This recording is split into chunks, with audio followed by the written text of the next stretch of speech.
kita mau belajar bersama tentang sesuatu yang penting banget nih di fisika, yaitu dimensi pengukuran. Tapi sebelum itu, kami mau memperkenalkan diri terlebih dahulu. Saya Alika, saya Jessica, dan saya Jill. Kami dari SMA Santorisius 2 Bandung. Nah, jadi dimensi itu adalah jenis, tipe, atau susunan dari suatu besaran. Dalam fisika, seperti yang teman-teman tahu, ada 7 besaran pokok kan? Seperti panjang, massa, waktu, suhu, dan lain-lain. Nah, besaran-besaran pokok tersebut memiliki dimensinya masing-masing. Seperti panjang dengan satuan meter memiliki dimensi L. Lalu ada waktu dengan satuan second memiliki dimensi T. Seperti itu ya teman-teman contohnya. Nah, dari besaran-besaran pokok tersebut bisa kita turunkan menjadi besaran turunan. Nah, besaran turunan juga memiliki dimensinya loh. Seperti kecepatan, kita bisa tahu dari satuan ataupun dari rumus. Kalau dari rumus kan kecepatan itu kan panjang dibagi waktu. Panjang tadi kan masuknya satuannya meter, yaitu L dimensinya. Dan waktu itu T. Jadi tinggal L bagi T atau LT min 1 kan. Nah, kalau dari satuan juga bisa loh. Seperti kecepatan itu kan M per S. Berarti udah ketahuan kalau M itu tadi dimensinya L dan S itu adalah T. Jadi tinggal L, T pangkat min 1. Gitu teman-teman. Oke teman-teman, sekarang kita langsung masuk ke contoh soal yang nomor 1. Di sini ada soal besaran fisika P bergantung pada besaran fisika Q dan R berdasarkan persamaan P sama dengan akar dari Q per R. Jika satuan Q adalah N per M kuadrat dan R adalah kilogram per M pangkat 3, maka tentukan satuan, dimensi, dan besaran dari P tersebut. Oke, kita langsung masuk ke pembahasan ya teman-teman.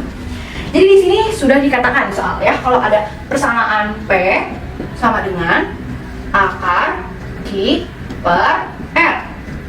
Sebenarnya kita nggak tahu kan Q sama R itu tuh apa gitu. Cuman di sini udah ada di soal kalau satuan dari Q itu adalah Newton per M kuadrat dan R adalah kilogram per M pangkat 3. Dari satuan ini kita bisa cari ini tuh kira-kira dimensi apa, satuan apa, dan besaran apa. Oke, kita lanjut nih, kita bisa pecah si Newton itu menjadi kilogram meter per second kuadrat. Jadi kita tinggal tulis di sini akar dari kilogram meter per S kuadrat per M pangkat 2. Lalu ini tadi kita bisa ubah jadi perkalian, bener nggak? Jadi tinggal dikali, jadi ini dibalik si M pangkat 3 per kilogramnya gitu. Tadi kan ini kan N per M kuadrat dibagi KG per M pangkat 3. Nah itu bisa diubah jadi bentuk perkalian, jadi N per M kuadrat dikali M pangkat 3 per kilogram. Nah seperti inilah ya teman-teman. Nah kalau udah kayak gini kita bisa tinggal coret silang aja ya. Misalkan kilogram, kita bisa coret sama kilogram. Lalu ada apa lagi nih? Misalkan M pangkat 3 ini sama M pangkat 2 ini kita bisa jadi M aja ya.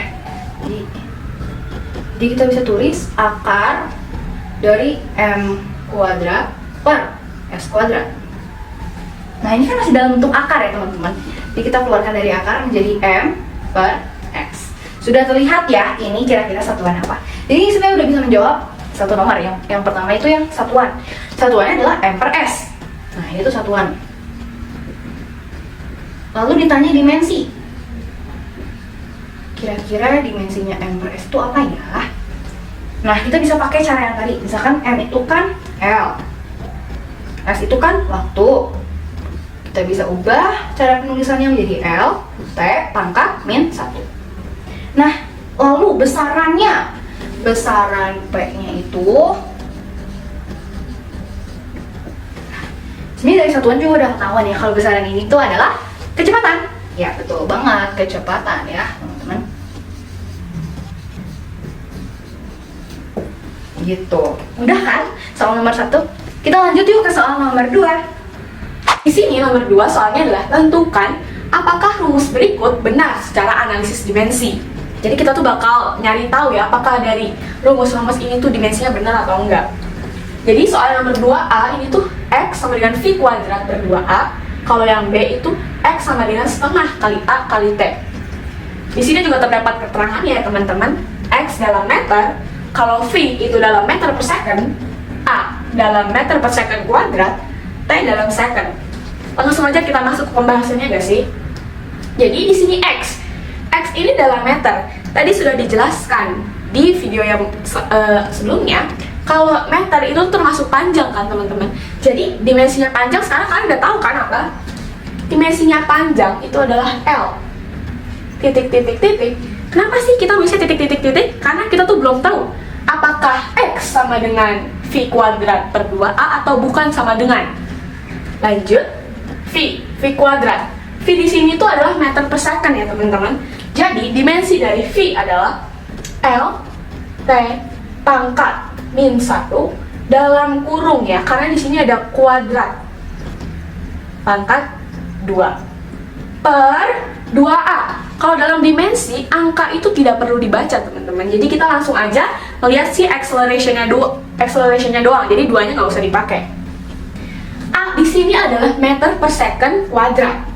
Jadi dimensinya adalah L T pangkat min 2. Nah, di sini kita udah tahu rumusnya kayak gimana. Jadi sekarang kita bisa langsung ngerjain. L titik titik titik ini dikali dulu ya guys, capit ke piting. L pangkat 2 T pangkat min 2 per L T min 2, disalin aja. Terus, nah di sini kita bisa coret-coret guys. T min 2 dibagi T min 2 akan habis. Jadi ini dicoret aja. Terus sisa L pangkat 2 per L.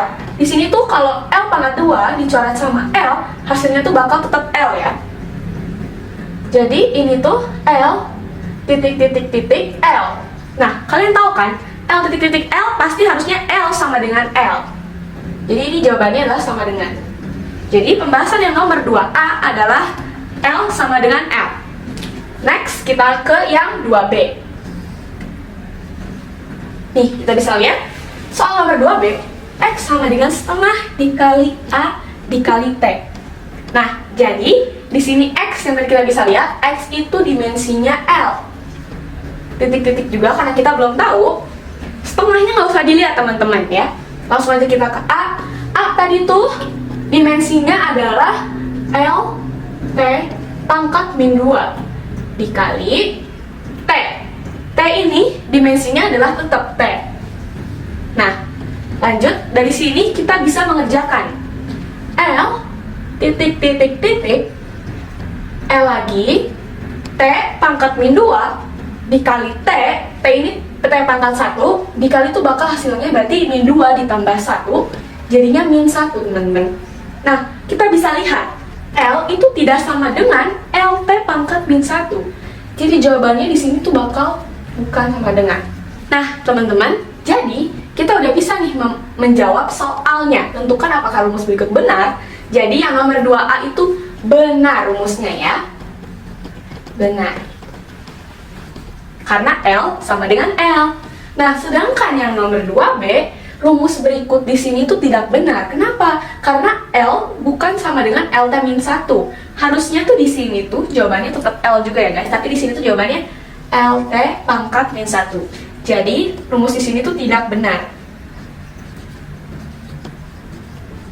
Nah, segitu aja guys yang dari nomor 2. Gimana nih? Kalian paham nggak sama nomor 2?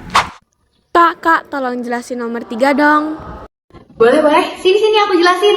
Yuk kita baca dulu soalnya. Untuk mendapatkan jarak D ketika suatu sinyal cahaya dapat dilihat dengan jelas dalam kondisi berkabut, seorang insinyur kereta api menggunakan analisis dimensi dan menganggap bahwa jarak D bergantung pada massa jenis kabut, intensitas cahaya, dan frekuensinya. Nah, insinyur itu mendapatkan bahwa jarak D itu sebanding dengan I pangkat 1 per N. Nah, kita disuruh tentukan yang A persamaan jarak D dinyatakan dalam rho, I, dan S. Oke, kita langsung aja dulu ke yang nomor 4A. Jadi kita kan disuruh nyari persamaan jarak D ya. Jadi kita bisa tulis D sama dengan rho atau massa jenis dikali I atau daya dan dikali lagi dengan F atau frekuensinya. Kak, tolong jelasin nomor 3 dong. D sama dengan rho pangkat X, I pangkat Y, dan F pangkat Z. Nah, kita misalkan aja X, Y, dan Z-nya ini. Kita cari bareng-bareng nanti X, Y, Z-nya. Nah, kita langsung masuk ke dimensinya teman-teman. Nah, D itu kan jarak, berarti dimensinya L kan? Jadi L sama dengan rho atau massa jenis itu M L pangkat min 3 dipangkatkan X, lalu I itu daya perluas. Jadi M T pangkat min 3 pangkatkan lagi Y, dan frekuensi sendiri itu dimensinya T pangkat min 1. Dipangkatkan lagi Z.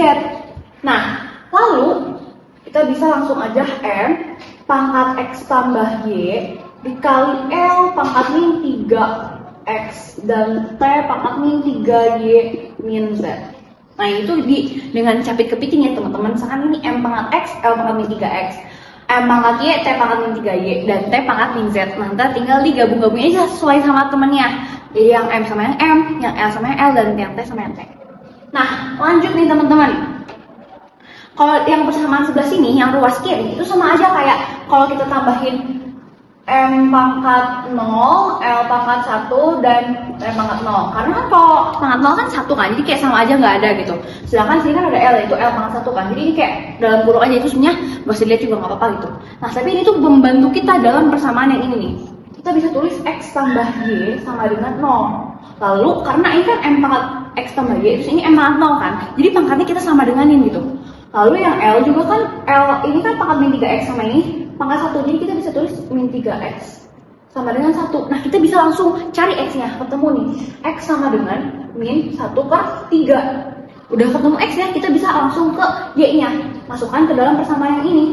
Jadi min 1/3 tambah Y sama dengan 0. Y sama dengan 1/3, teman-teman. Nah, udah ketemu X sama Y, kita tinggal cari yang Z.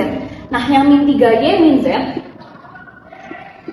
itu sama dengan 0 kan.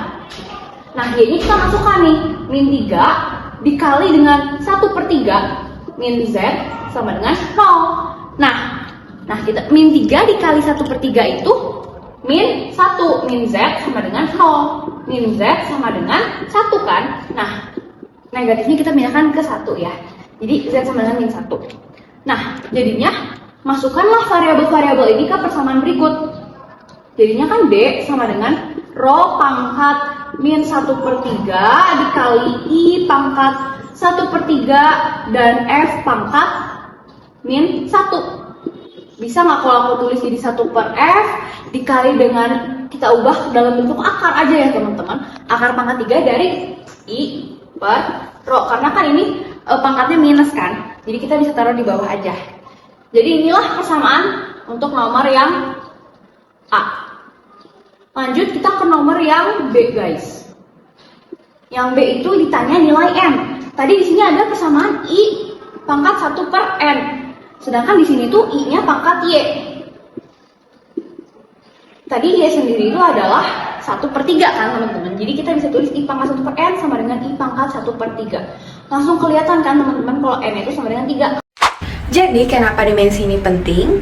Dimensi dapat membantu kita untuk memahami hubungan antara berbagai besaran fisika dan memastikan bahwa persamaan fisika yang kita gunakan itu sudah benar secara matematis. Kesimpulannya, dimensi pengukuran adalah fondasi penting dalam fisika yang membantu kita untuk memahami berbagai konsep fisik, mulai dari gerak sampai energi.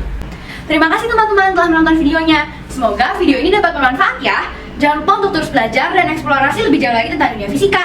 Sampai jumpa semuanya, bye-bye!